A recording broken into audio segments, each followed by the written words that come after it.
warahmatullahi wabarakatuh.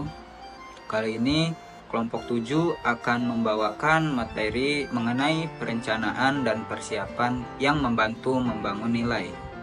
Sebelumnya, perkenalkan anggota kami yang beranggotakan M. Haikal Rafif, Abdurrahim, Alifia Zahra, Duta Maharani, Muhammad Haris Faturrahman, Juli Ardiansyah, dan Muhammad Iqbal Cakra. Adapun tujuan pembelajaran yang pertama, mahasiswa mampu menjelaskan berbagai aspek berkaitan dengan prinsip-prinsip negosiasi. Yang kedua, menerapkan strategi negosiasi menggunakan teknik yang tepat dalam bernegosiasi untuk mencapai kesepakatan yang saling menguntungkan. Dan yang terakhir ada mahasiswa mampu menjelaskan berbagai aspek berkaitan hukum dalam proses negosiasi. Pendahuluan. Perencanaan adalah elemen fundamental dalam negosiasi. Semakin proaktif seseorang, semakin besar peluang menciptakan nilai dan mengontrol hasil. Waktu adalah faktor penting dalam menjaga kendali dan kekuatan negosiasi. Pengetahuan tanpa tindakan tidak akan membawakan hasil yang optimal. Dan poin-poin utamanya di sini ada perencanaan itu menentukan keberhasilan negosiasi. Proaktif menciptakan lebih banyak peluang. Waktu adalah kunci dalam menjaga kendali. Pengetahuan harus diiringi tindakan. Fleksibilitas dalam mengatur variabel meningkatkan hasil. Selanjutnya ada setiap kesepakatan itu unik. Setiap negosiasi memiliki kondisi unik yang dipengaruhi oleh hubungan, waktu, perubahan pasar, serta isu-isu yang harus disepakati. Memahami keunikan ini memungkinkan kreativitas dalam perencanaan dan membantu memahami perspektif pihak lain. Meskipun sudah dipersiapkan dengan baik, negosiasi selalu bisa muncul, sehingga negosiator harus fleksibel dan siap mempertimbangkan dampaknya sebelum menolak. Di sini ada poin-poin utamanya, yaitu setiap negosiasi memiliki dinamika unik. Kreativitas dalam perencanaan meningkatkan peluang sukses. Dan ada juga memahami sudut pandang pihak lain menciptakan nilai tambahan. Terus selalu siap menghadapi hal-hal yang tidak terduga. Dan yang terakhir ada jangan langsung menolak ide baru tanpa mempertimbangkan potensinya. Nah, selanjutnya memahami nilai dalam negosiasi. Dalam negosiasi, nilai dapat mengalami 6 perubahan. Diberikan, diciptakan, dibagikan, dilindungi, diambil, atau dihancurkan. Perencanaan taktis sangat penting untuk menentukan strategi yang tepat, terutama dalam mempertimbangkan keseimbangan kekuatan. Selain itu, terdapat tiga dinamika nilai yang harus diperhatikan: kecepatan, kualitas, dan biaya, di mana biasanya hanya 2 dari 3 aspek tersebut yang bisa dipilih dalam satu kesepakatan. Pemahaman tentang nilai total dalam negosiasi memungkinkan kita untuk lebih efektif dalam menyeimbangkan berbagai variabel dan menciptakan hasil yang optimal. Di sini kita poin-poin utamanya ada 6 perubahan nilai dalam negosiasi, itu ada memberi, menciptakan, berbagi, melindungi, mengambil, dan menghancurkan. Keseimbangan kekuatan berpengaruh pada strategi negosiasi. Lalu ada 3 dinamika, cepat, berkualitas, murah. Dan terakhir, nilai total bergantung pada variabel yang dinegosiasikan. Baik, di sini saya akan melanjutkan materi yaitu tentang a great price often leads to a lousy deals. Yang artinya yaitu harga murah seringkali menghasilkan kesepakatan yang buruk. Nah, harga rendah seringkali membawa konsekuensi yang buruk jika hanya itu yang menjadi pertimbangan. Banyak faktor yang menjadi pertimbangan, yaitu seperti faktor supply and demand, opsi yang tersedia, dan waktu yang sangat mempengaruhi hasil negosiasi. Untuk contohnya yaitu seperti operasi mata laser murah atau pengacara perceraian termurah, yang akan meningkatkan resiko karena faktor kualitas dan konsekuensi jangka panjang. Untuk solusinya yaitu kita bisa menghindari menjadikan harga sebagai satu-satunya faktor negosiasi. Baik, berikutnya ada 7 variabel utama dalam negosiasi. Yang pertama ada price, yaitu struktur harga yang harus dikaitkan dengan variabel lain agar tidak hanya bergantung pada harga murni. Yang kedua ada volume atau jumlah tipe produk atau layanan. Biasanya berkorelasi dengan harga, contohnya diskon berdasarkan jumlah pembelian. Yang ketiga ada delivery atau waktu dan lokasi pengiriman.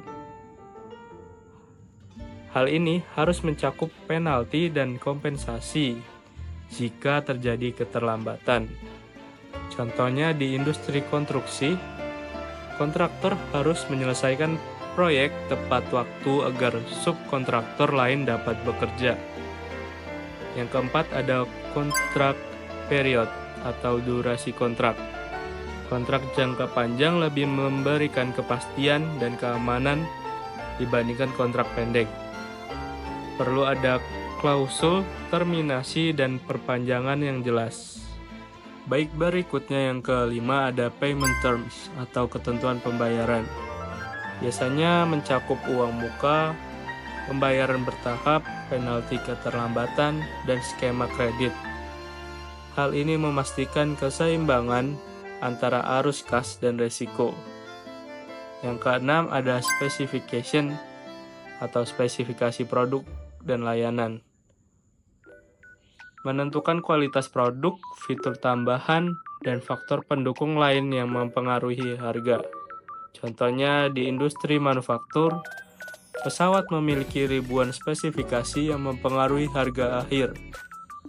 Dan yang ketujuh ada risk management atau manajemen resiko.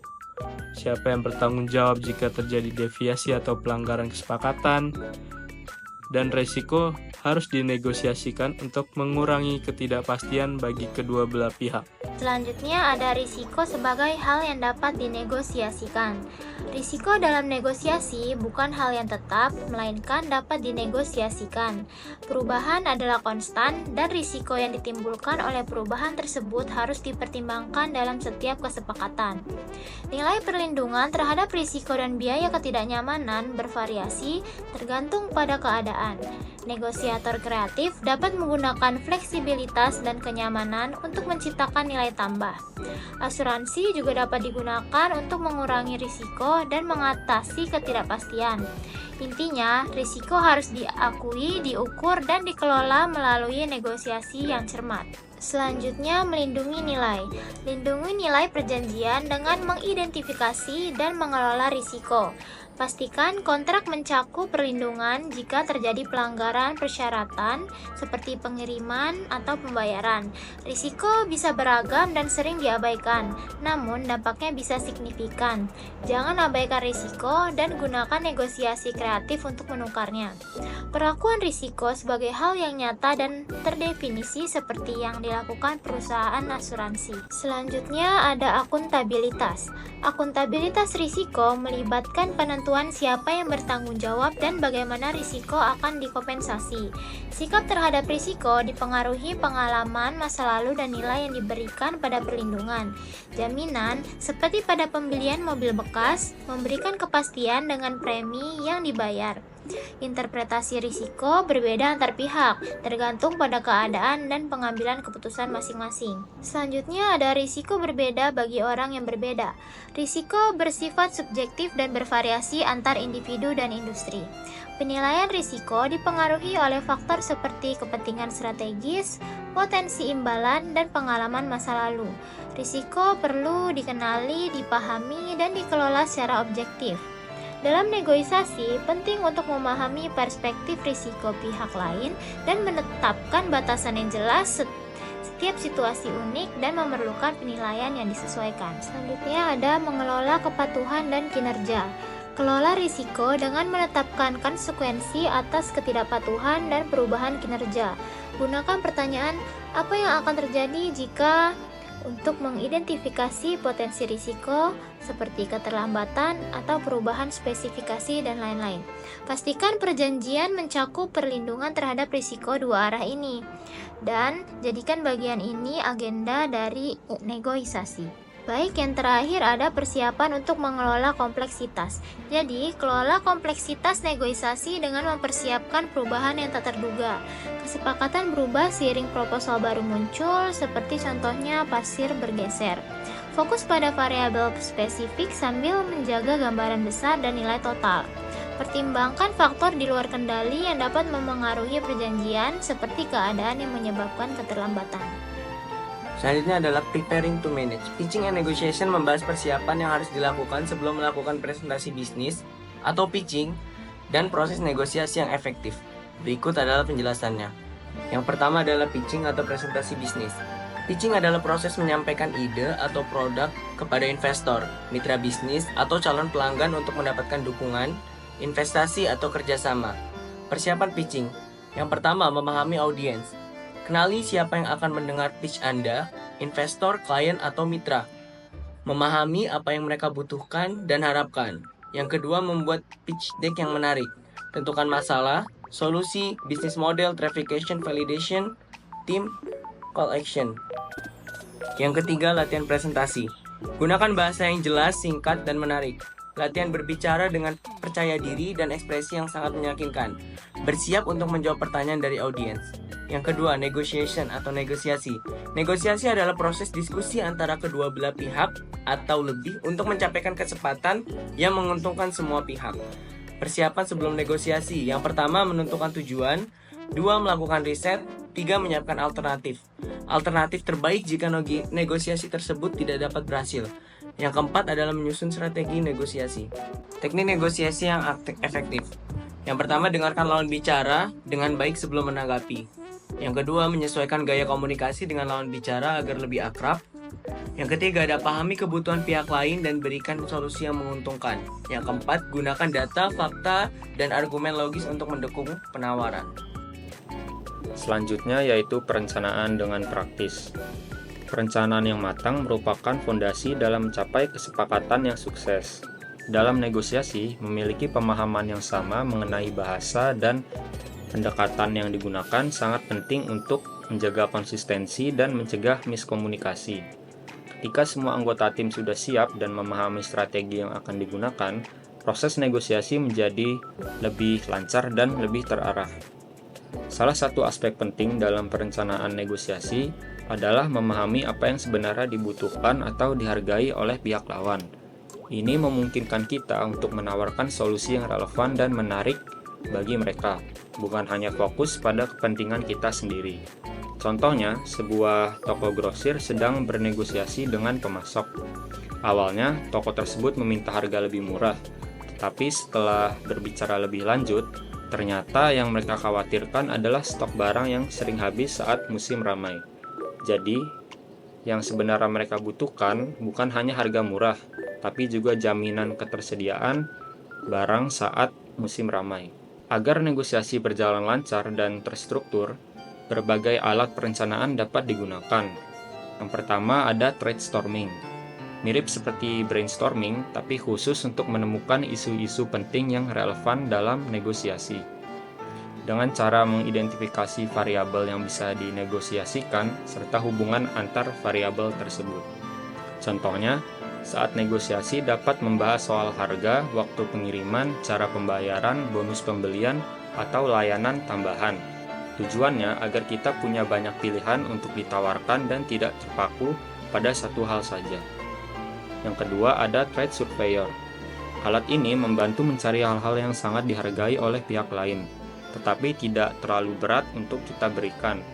Misalnya, pihak lawan sangat menghargai pengiriman cepat dan kita bisa melakukannya tanpa biaya yang besar. Atau kita bisa memberikan diskon, tapi sebagai gantinya mereka bayar lebih awal. Jadi, trade surveyor ini tentang menukar-menukar yang cerdas dan menguntungkan kedua pihak. Selanjutnya ada peta isu. Jadi peta isu digunakan untuk mengidentifikasi hubungan antara variabel bernilai rendah tetapi berbiaya tinggi dan variabel bernilai tinggi tetapi berbiaya rendah. Selanjutnya ada agenda dalam negosiasi. Agenda yang telah disepakati bersama membantu menjaga transparansi dan mengatur diskusi secara sistematis. Agenda yang fleksibel memungkinkan negosiatur kembali ke topik yang belum selesai sebelumnya. Jadi yang pertama itu ada perencanaan pergerakan atau move planner. Perencanaan pergerakan digunakan untuk merinci persyaratan yang bersyarat dalam setiap pertukaran dalam negosiasi. Lalu yang kedua ada catatan tawaran atau record of offers. Digunakan untuk mencatat semua posisi dan pergerakan dalam negosiasi, memastikan transparansi dan menghindari kebingungan mengenai apa yang telah disepakati. Lalu yang ketiga yaitu kesiapan negosiator. Negosiator yang sukses harus selalu siap, tidak tergesa-gesa, dan selalu mempertimbangkan berbagai kemungkinan. Sikap fleksibel dan kesiapan mental sangat penting dalam mengelola negosiasi yang kompleks. Menggunakan alat perencanaan membantu memastikan bahwa kesepakatan yang telah dicapai menguntungkan kedua belah pihak. Baik, selanjutnya saya akan membacakan kesimpulan. Negosiasi yang efektif memerlukan pemahaman terhadap prinsip-prinsip dasar serta hukum-hukum yang berlaku untuk mencapai kesepakatan yang adil dan saling menguntungkan. Prinsip-prinsip seperti berkomitmen terlebih dahulu, fokus pada isu, serta memastikan sebuah kesepakatan tertulis dapat membantu menjaga transparansi dan kejelasan dalam negosiasi. Selain itu, hukum-hukum negosiasi menekankan pentingnya persiapan, strategi, serta kemampuan mendengarkan dan memahami kebutuhan pihak lawan. Dan pendekatan yang jujur, adil, serta strategi yang tepat, negosiasi dapat menjadi alat yang efektif untuk mencapai tujuan tanpa menimbulkan konflik yang tidak perlu. Mungkin sekian presentasi yang dapat kami sampaikan. Wassalamualaikum warahmatullahi wabarakatuh.